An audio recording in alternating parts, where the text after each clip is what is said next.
Hi friends, welcome back to my channel Samayal with Anu.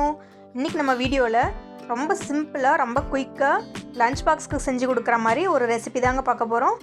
வீடியோக்குள்ள போறதுக்கு முன்னாடி நம்ம சேனலை இன்னும் நீங்க Subscribe பண்ணலனா Subscribe பண்ணி bell icon click பண்ணி ஆல் கொடுத்துக்கோங்க. ஓகே फ्रेंड्स, இப்போ எப்படி செய்யறதுன்னு பார்க்கலாம் வாங்க. ஒரு குக்கர்ல 4 டேபிள்ஸ்பூன் ஆயில் சேர்த்திருக்கேங்க. ஆயில் நல்லா ஹீட் ஆயிடுச்சு. இப்போ இதல 1/4 ஸ்பூன் அளவுக்கு கடுகு, கூடவே ஒரு பிஞ்ச் சோம்பு, கூடவே ஒரு கை அளவுக்கு கடலைப்பருப்பு சேர்த்துக்கலாங்க. கடலைப்பருப்பு கொஞ்சம் அதிகமாகவே இருக்கட்டும். இது பொரிஞ்சதும் கூடவே ஒரு கொத்து அளவுக்கு கருவேப்பிலை சேர்த்துக்கலாங்க.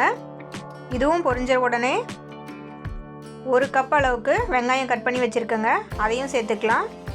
இது கூடவே 2 பச்சை மிளகா கட் பண்ணி வச்சுருக்கேன், இதையும் சேர்த்து வெங்காயம் நல்லா கலர் சேஞ்ச் ஆகிற வரைக்கும் வதக்கிட்டு, இது கூடவே 1 டேபிள் ஸ்பூன் அளவுக்கு இஞ்சி பூண்டு பேஸ்ட் சேர்த்து அதனுடைய பச்சை வாசனை போகிற வரைக்கும் நல்லா வதக்கிக்கலாங்க. அடுத்ததாக இதில் ஒரு பெரிய சைஸ் தக்காளி குட்டி குட்டியாக கட் பண்ணி வச்சுருக்கேன், அதையும் சேர்த்து தக்காளி நல்லா மேஷ் ஆகிற வரைக்கும் வதக்கிக்கலாங்க. பாருங்கள், நல்லா மேஷ் ஆகிடுச்சு. இது கூடவே 1 ஸ்பூன் அளவுக்கு மிளகாய்த்தூள், 1 ஸ்பூன் அளவுக்கு மல்லித்தூள், 1 பிஞ்ச் அளவுக்கு மஞ்சள் தூள் சேர்த்து இந்த ஸ்பைசஸோட பச்சை வாசனை போகிற வரைக்கும் நல்லா வதக்கிக்கலாங்க. அடுத்ததாக இதில் 2 டம்ளர் தண்ணி சேர்த்துக்கலாங்க.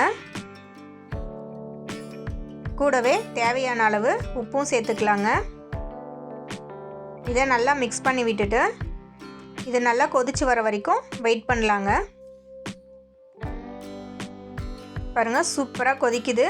இப்போ இதில் ஏற்கனவே நல்லா ஊற வச்சு வாஷ் பண்ணி வச்சுருக்க 1 டம்ளர் அரிசியை சேர்த்துக்கலாங்க.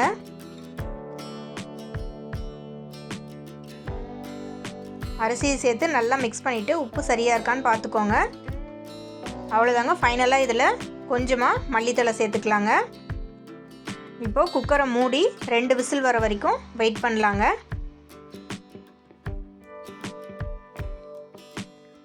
அவ்வளோதாங்க, 2 விசில் வந்து நல்லா விசில்லாம் அடங்கிடுச்சு. ஓப்பன் பண்ணி பார்க்கலாம்.